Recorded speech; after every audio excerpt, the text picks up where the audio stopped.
శ్రీమాత్రే నమ. జయ గురు దత్తాత్రేయ నమ.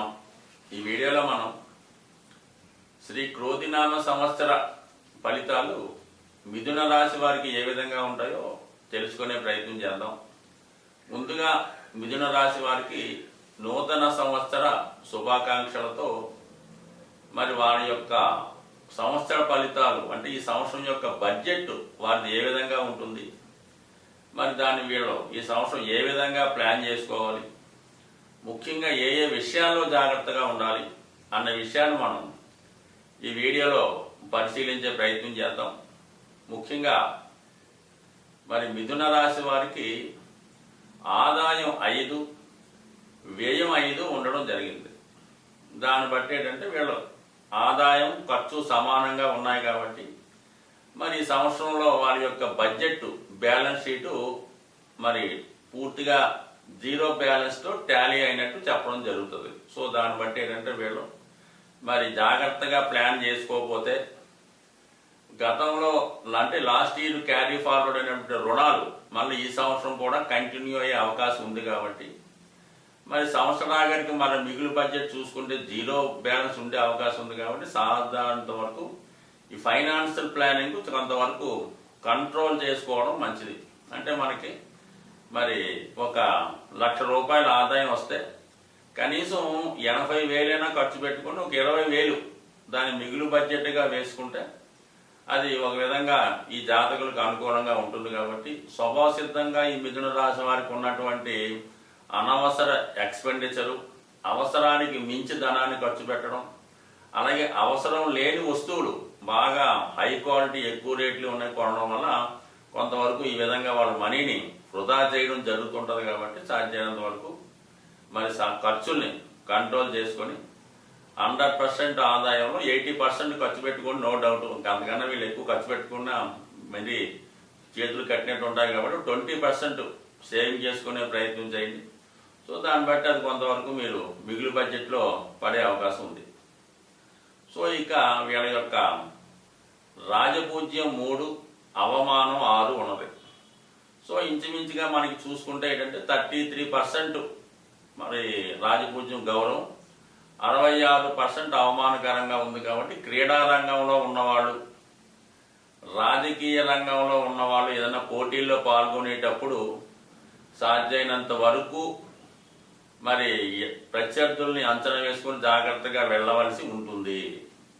సో అలాగే వీళ్ళకి ప్రమోషన్ సంబంధించిన విషయంలో తక్కువ శాతం అభివృద్ధి కనబడుతూ ఉంటుంది అన్నమాట. అంటే అవమానం అంటే మనం అనుకున్న టైంకి ప్రమోషన్ రాకపోవడం, మనకన్నా తక్కువ వారికి ఎక్కువ ప్రమోషన్ రావడం ఇది. కాబట్టి 99% మరి జాతకులకి ఈ సంవత్సరంలో పెద్దగా ఉద్యోగంలో అభివృద్ధి సంబంధించిన విషయాలు అంత ఇంప్రూవ్మెంట్ రాకపోవచ్చు, మనం ఆశించినటువంటి డెవలప్మెంట్ ఈ సంవత్సరం రాకపోవచ్చు. కాబట్టి కొంతవరకు దాన్ని జీర్ణించుకొని పెద్దగా అవమానపడకుండా టేక్ ఇట్ ఈజీగా తీసుకొని మన పని మనం చేసుకొని ముందుకెళ్ళడం మంచిది.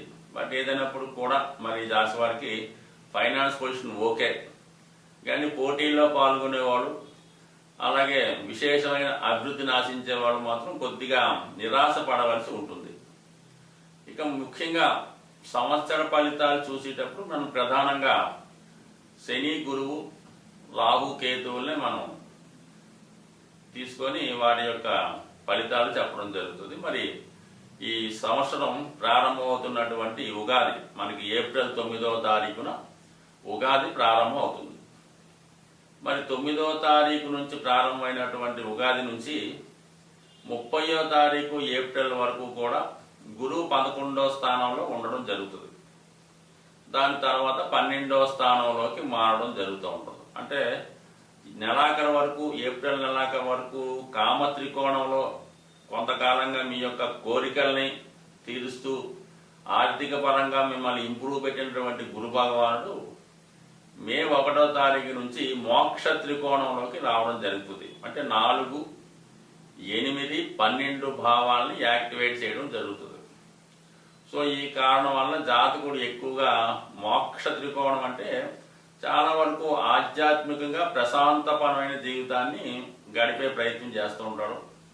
అలాగే ప్రస్తుతం ఉన్నటువంటి ప్లేస్ నుంచి ఒక ప్రశాంతమైనటువంటి ఆధ్యాత్మికమైనటువంటి మరి మనశ్శాంతిగా ఉండే చోటులోకి మారే ప్రయత్నం చేస్తూ ఉంటాడు. పెద్దగా బాధ్యతలను పట్టించుకోకుండా హ్యాపీగా ఆనందంగా గడిపే ప్రయత్నం చేస్తూ ఉంటాడు. చాలా వరకు మరి గురువు ఈ రాశి వారికి దశమాధిపతిగా వేయిల్లోకి మారడం వల్ల ఉద్యోగరీత్యా ప్లేస్ మారడం కానీ విదేశ అవకాశాలు కానీ వచ్చే అవకాశం ఉంది.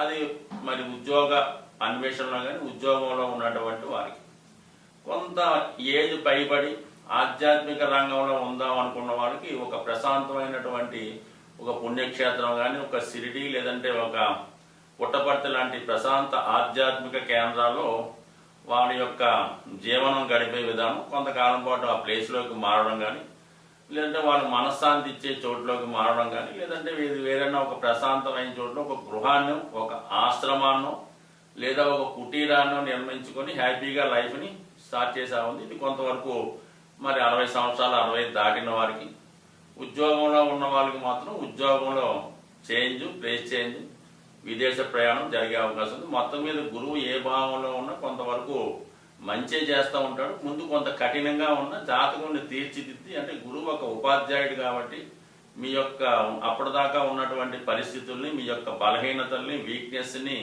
స్ట్రాంగ్ చేసి ఒక గుణపాఠం చెప్పి మిమ్మల్ని మంచి మార్గంలో పెట్టడమే గురువు యొక్క ఉద్దేశం. కాబట్టి ప్రస్తుతం మాత్రం కంపల్సరీగా గురువు వల్ల ఎట్టి పరిస్థితులు కూడా అపకారం చేసే అవకాశం లేదు, అది మంచి జరుగుతుంది. ఇక ఈ నెలంతా ఈ సంవత్సరం అంతా కూడా శని 9వ స్థానంలో ఉంటాడు. అంటే కామ త్రికోణాన్ని యాక్టివేట్ చేస్తుంటాడు.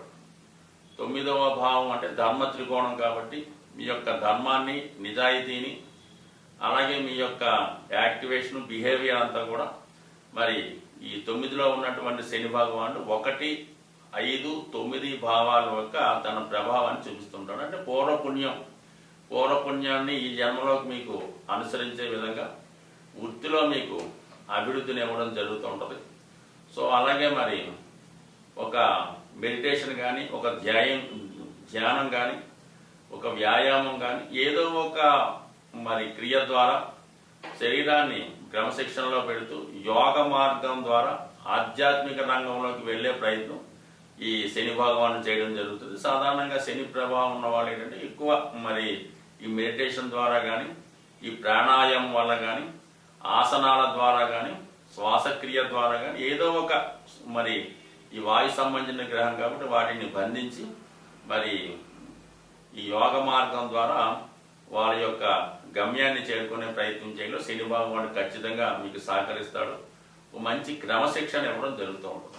సో ఈ విధంగా మరి గ్రహాలు ఈ గురు శనితో పాటు రాహు దశమ స్థానంలో ఉంటూ 2, 6, 10 అంటే అర్ధ త్రికోణాన్ని యాక్టివేట్ చేయడం వల్ల ఫారెన్ మనీ సంపాదించే వాళ్ళకి, అలాగే విదేశ ధనం సంపాదిద్దాం అనుకున్న వాళ్ళకి, సో అలాగే వైద్య వృత్తిలో ఉన్న వాళ్ళకి, సినిమా రంగంలో ఉన్న వాళ్ళకి, సాఫ్ట్వేర్ రంగంలో ఉన్న వాళ్ళకి ఈ రాహుగ్రహ అనుగ్రహంతో ఆర్థిక పరంగా అనుకున్న ఆదాయానికన్నా వేరే మార్గం ద్వారా కూడా ఆదాయం వచ్చే అవకాశం ఉంది. కాబట్టి సాధ్యమైనంత వరకు నిజాయితీగా, న్యాయ మార్గంగా ఎంతైతే మీకు ఎలిజిబిలిటీ ఉందో అంతే ధనం సంపాదించే ప్రయత్నం చేస్తే జాతకుడు సంపాదించిన దానితో తృప్తిగా ఉండే అవకాశం ఉంది. బట్ ఏదైనా ఈ రాశి వారికి మేజర్ గ్రహాలు ఈ సంవత్సరం అంతా అనుకూలంగా ఉండడం జరిగింది.